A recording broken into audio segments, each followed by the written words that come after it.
welcome to episode 80 of the Tea and Possibilities podcast. I'm Nikki and this is a podcast all about knitting, crochet and making all the things here in northwest London. You can find me on Instagram at hippie_Nikki and I will link to that and everything else I mention right down there in the box below. Where I can, I will be supplying non-Ravelry links and they will be marked very clearly Ravelry or non-Ravelry, so it'll be really easy for you to choose which links you would prefer to click on. As always, I like to kick the podcast off by saying a massive welcome to any new viewers. Thank you so much for giving the podcast a shot. I know that there are lots of them out there, so I really do appreciate it. And to my returning viewers, thank you so very much. I know there are people who come back episode after episode and I'm not sure why, but thank you. I appreciate and love you all. So today's tea is a bit of a seasonal one, but first I'm just going to set the mood slightly because I'm filming on a Friday. So I usually film at the weekend because it's the weekend and I rely quite heavily on natural light. So it just makes that little bit more sense to film first thing in the morning. I say first thing in the morning, I mean I get up and I get ready. I film in daylight basically. I don't always film first thing in the morning. But then the light that I have been using to kind of supplement the natural light, something happened, the battery broke. I think like a fuse went in the charger and I was hoping to get stronger lights anyway, so I thought, well, this is a sign, now is the time for me to get stronger lights, which I have done, and I don't know if you can tell, but I have two really lovely softbox lights. I found a fantastic deal on Amazon and they're up at my windows. So it is pretty dim outside. It's just gone 6 o'clock. So it's not dark whatsoever, but it's a little bit overcast and it'll probably be getting dark in the next couple of hours. But because of these beauties, I can film on a Friday night, which means I can get my editing done tonight if I want, or tomorrow, and it just frees up my weekend a little bit more, which is great because I have some fun plans. Now, what is that to do with setting the scene for the seasonal tea? Well, part of the reason that I wanted to get stronger lights is because we're heading into the darker end of the year, and frankly, it is always a bit of a nightmare filming towards the end of the year and at the beginning of the year because it is so dark and the lighting is so unpredictable. Hence, the lights. So hopefully I can kind of fit filming in a little bit more easily around my day-to-day life, which will be really, really lovely because it is now autumn. And because it is autumn, we've got pumpkin spice. So I think the pumpkin spice latte is out today. I don't know why I'm trying to sound so chill about it. It is out today. I know it's out today and I'm going to get one this weekend. I'm not a huge coffee drinker, but there's something about the pumpkin spice latte that's just delicious and I enjoy it. But this is a Bird and Blend pumpkin pie chai. That was completely wrong. I've just checked the little bag and it's a spiced pumpkin pie chai. And it's perhaps our most loved blend ever. Autumn spice pumpkin chai, great with or without milk. And I've gone without. Tastes as good as it smells. I probably would have milk with it just because there's something about this flavour that I think lends itself to a creamier texture, so I probably would put milk in it, but it is delicious. And yes, I went for my villainous and fabulous mug because autumn, it's spooky season. I'm not really into Halloween. I'm gonna put it out there. I'm not into Halloween. I'm English. I never really did the whole dressing up and trick-or-treating thing. However, I buy fully into autumn. I love the pumpkin carving side of things. I love the spices. I love the flavours. I love the colours. And I will buy into a little bit of the goth chic. Why not? So that was a really long-winded way to introduce you to my new lights, my new mic, my lovely mug, and my spiced pumpkin pie chai. Took me a while to remember what it was called there, sorry. Honestly, that is just the coziest flavour. Makes me happy. But let's now move on to Whipped Up. I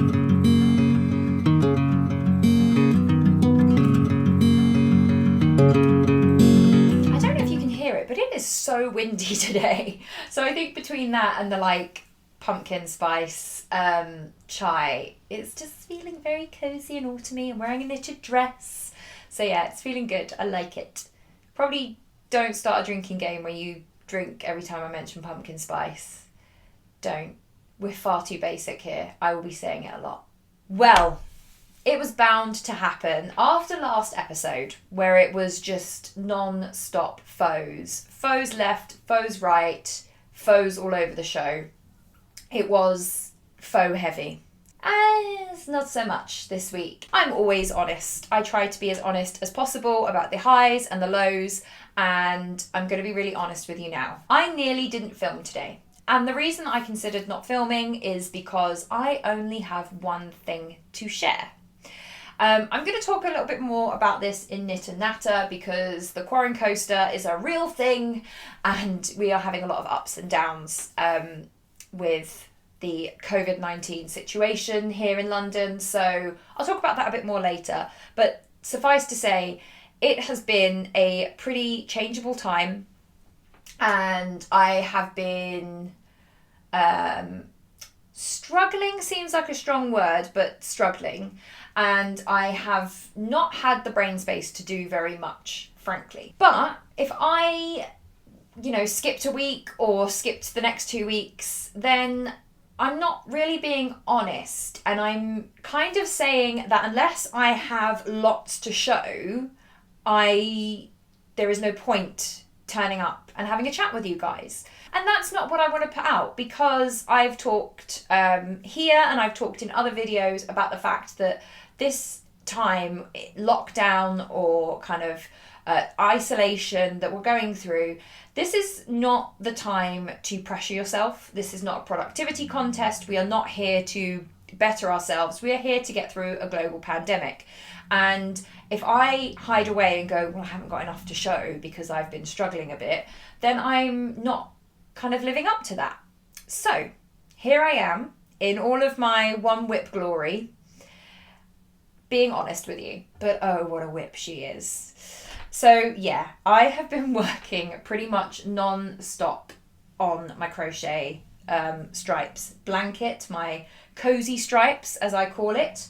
And I'm not gonna, she's humongous, she's huge.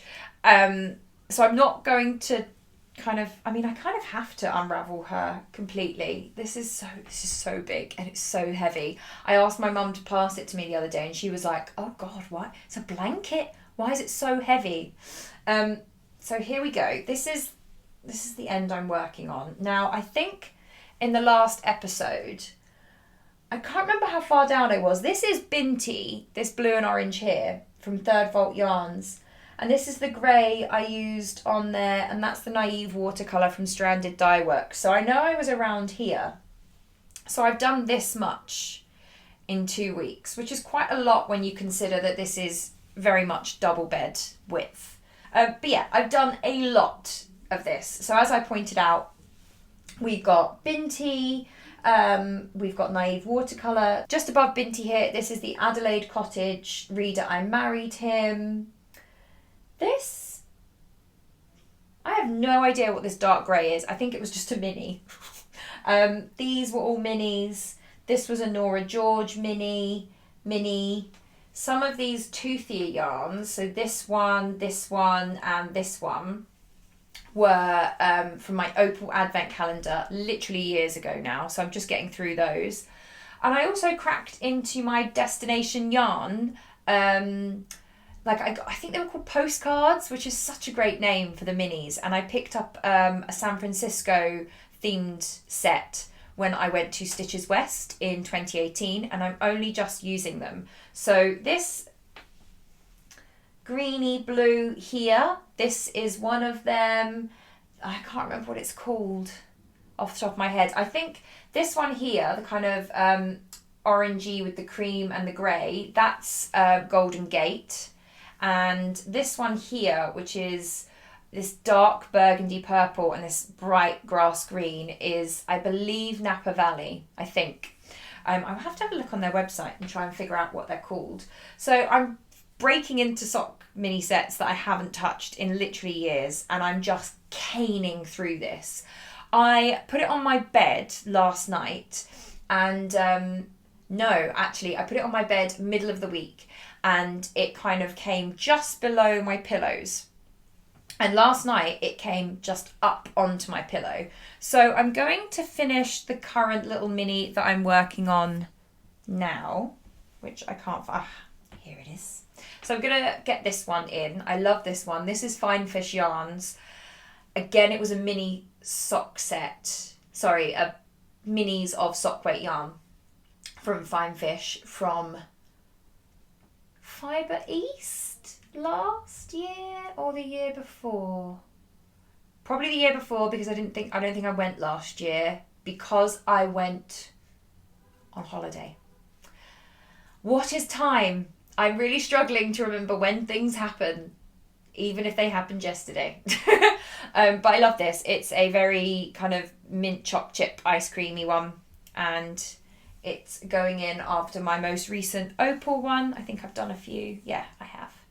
Which is going in there. And I think I'm going to put that one in, and probably 2 more minis. Probably one of my destination yarn and one of my opals that I've got left. And then I think I'm going to call it a day. I do have some ends to weave in.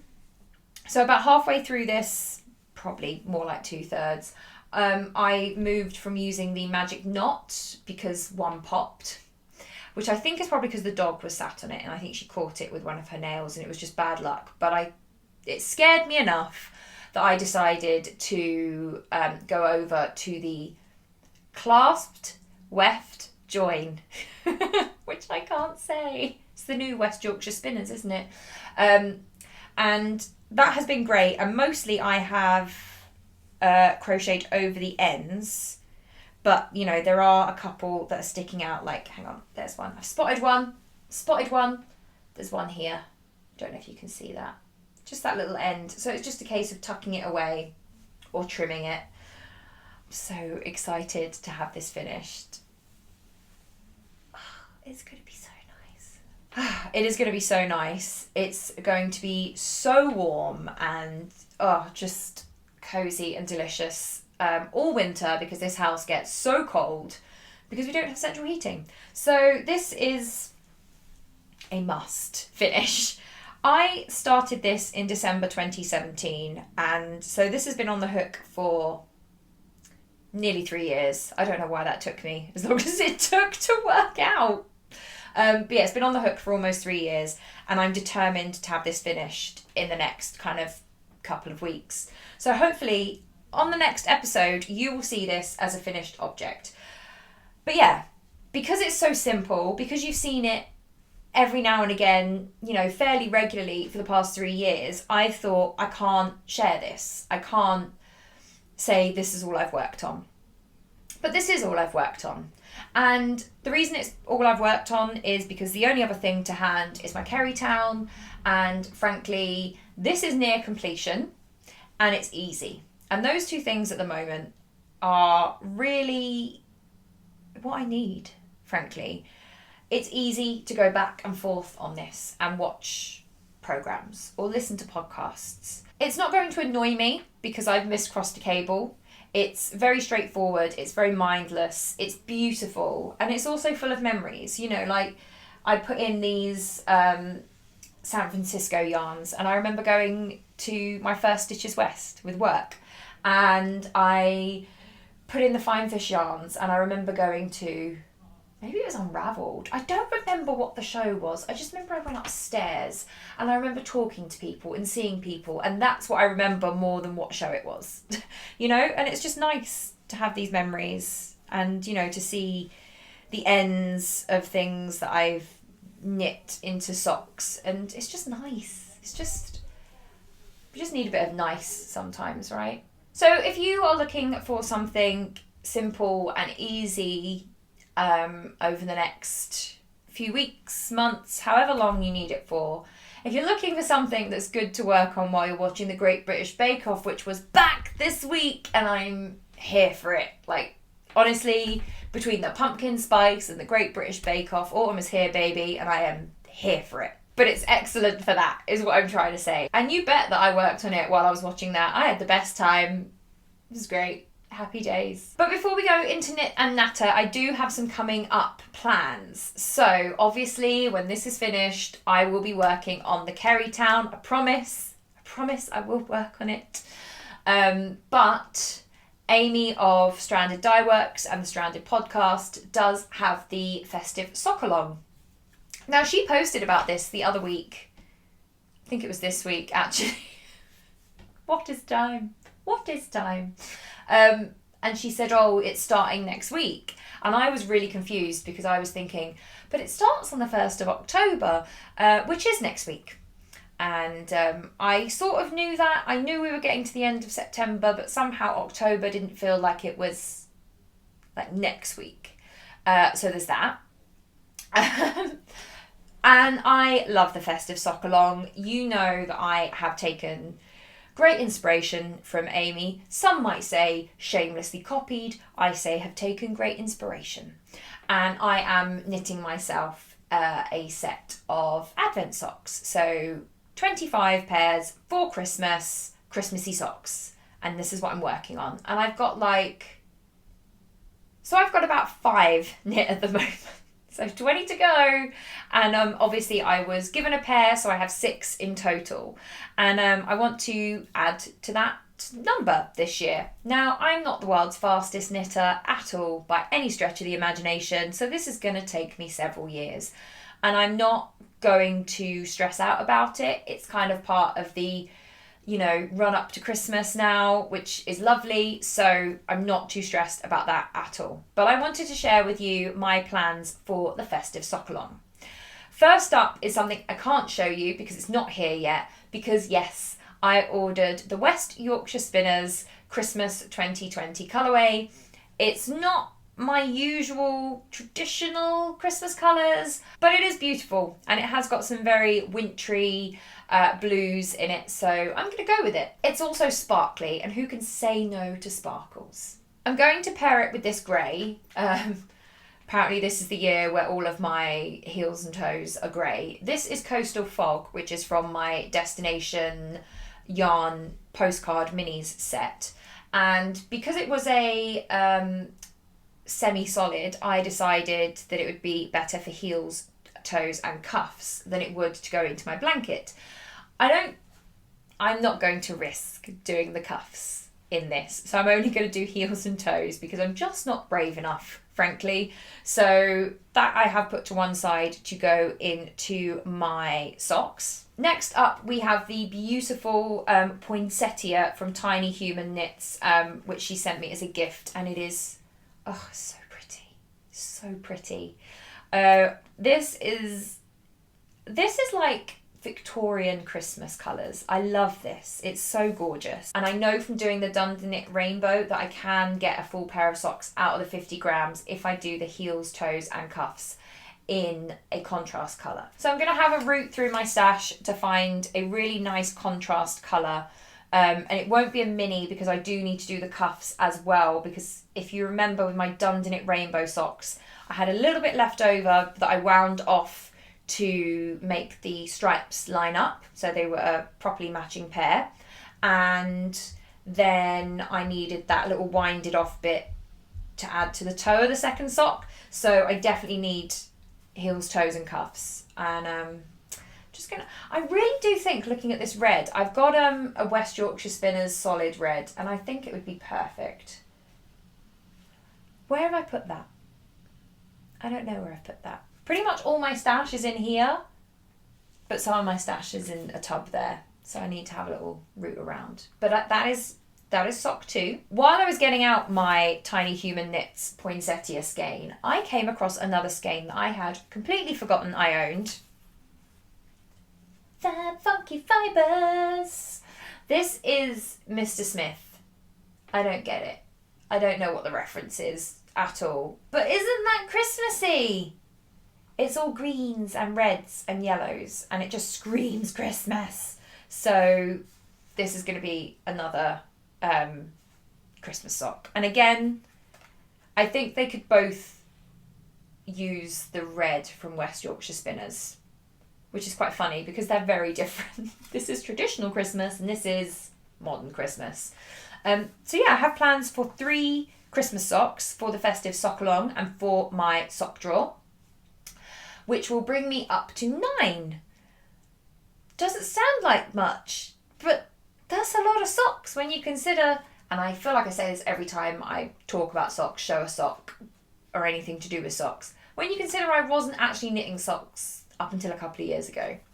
So I think that's pretty good going. Also, as part of the festive sock along, I definitely want to put the Afterthought heels into my socks. I nearly said Afterthought socks, but that's not what I meant.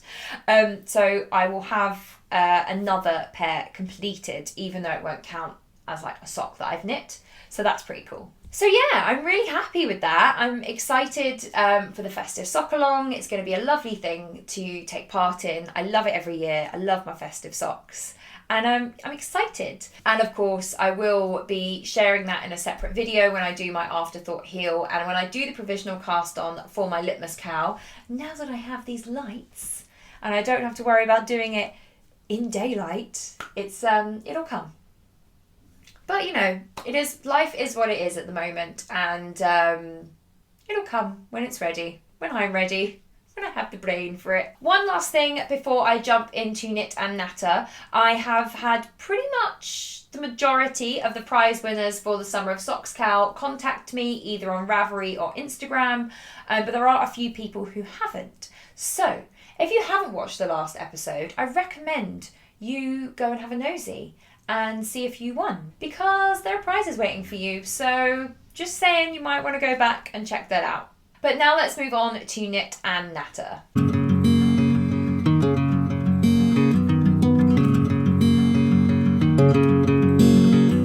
So today in Knit and Natter, I wanted to talk again about what I am affectionately calling the Quarren Coaster, so the quarantine roller coaster.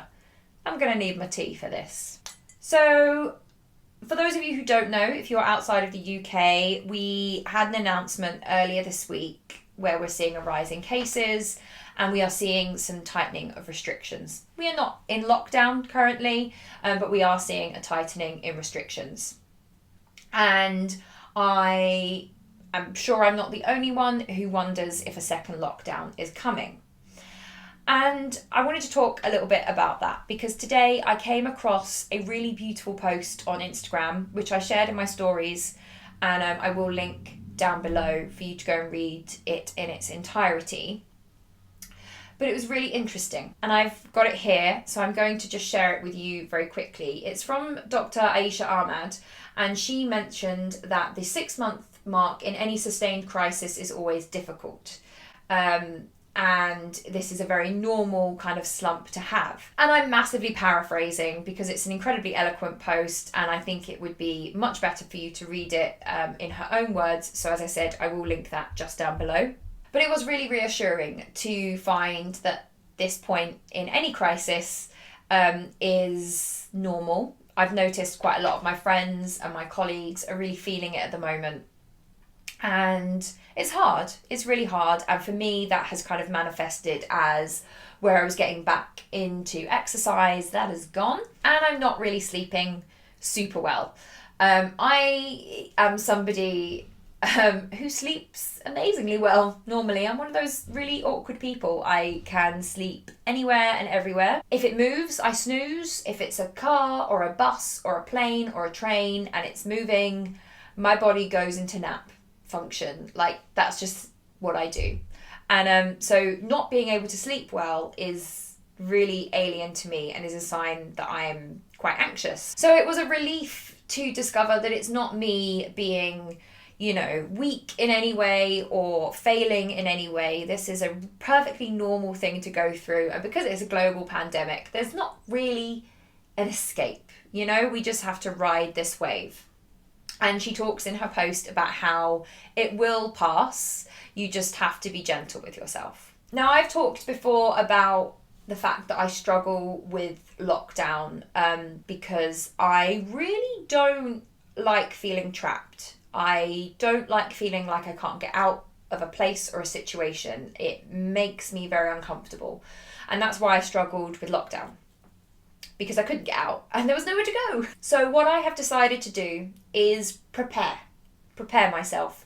If you've seen my Goal Power videos, or if you've watched this podcast for any length of time, you will know that I am a planner. If in doubt, make a list. So whenever I feel overwhelmed, I will brain dump everything out, I will organise it into a list, and I will feel a lot more in control of everything, really. So I decided to sit down and think, okay, worst case scenario is second lockdown. I have no idea, really, if that is even a genuine possibility given the implications for the economy, but I thought worst case scenario is, for me, second lockdown. So it made sense to me to make a plan. Should that happen, if I've got a plan, everything will be fine. You know, that's a comfort for me. So I sat down and I was like, okay, worst parts of lockdown for me, which were 100% the fact that I couldn't see my friends and I couldn't move. I really struggled with the working out at home kind of thing because, you know, I've always had like races or running goals that I was trying to achieve. So working out at home, it didn't really feel like it was going anywhere for me, so I just didn't do it.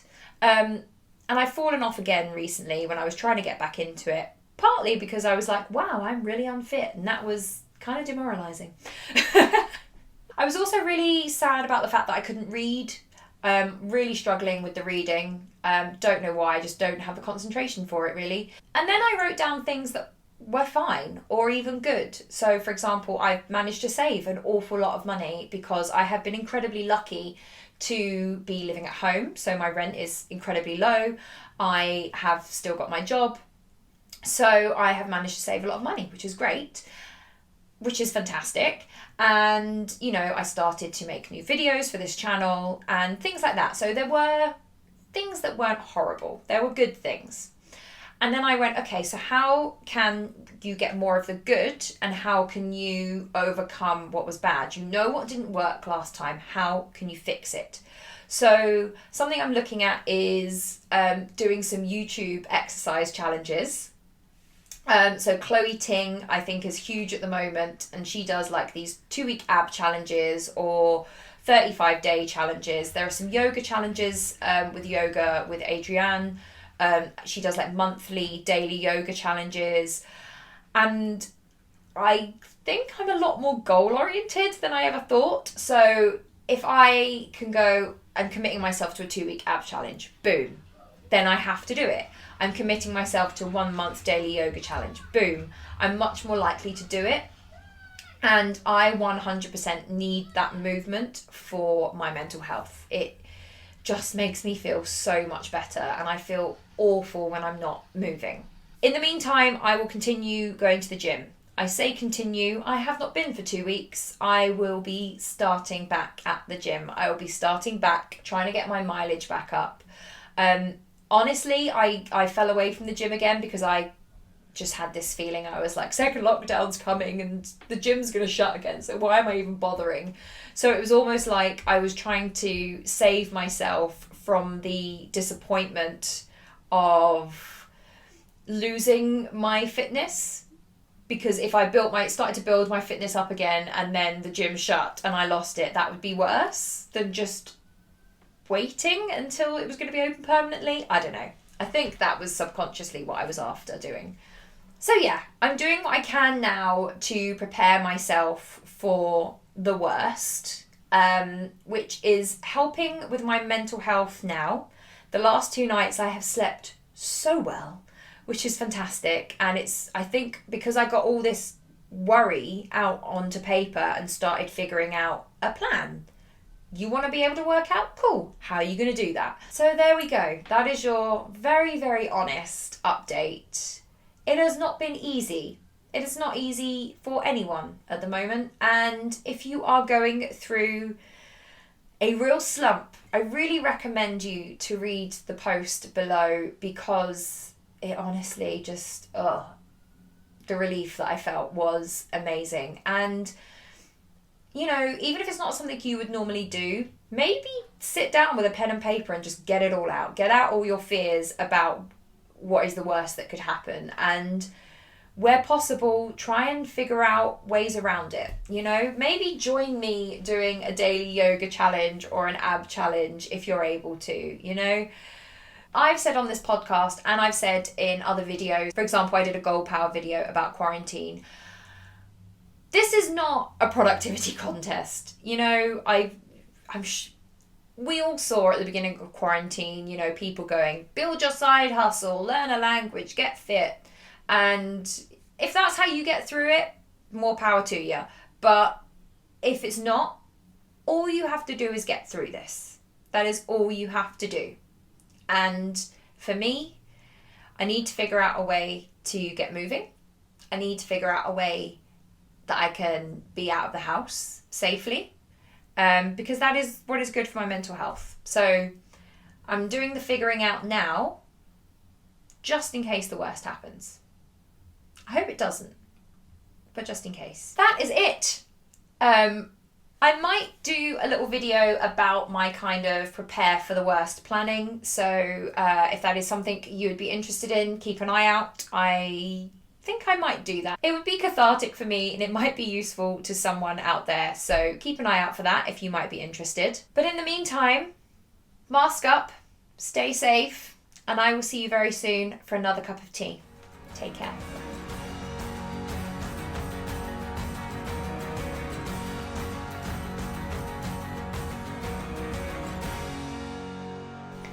Ugh.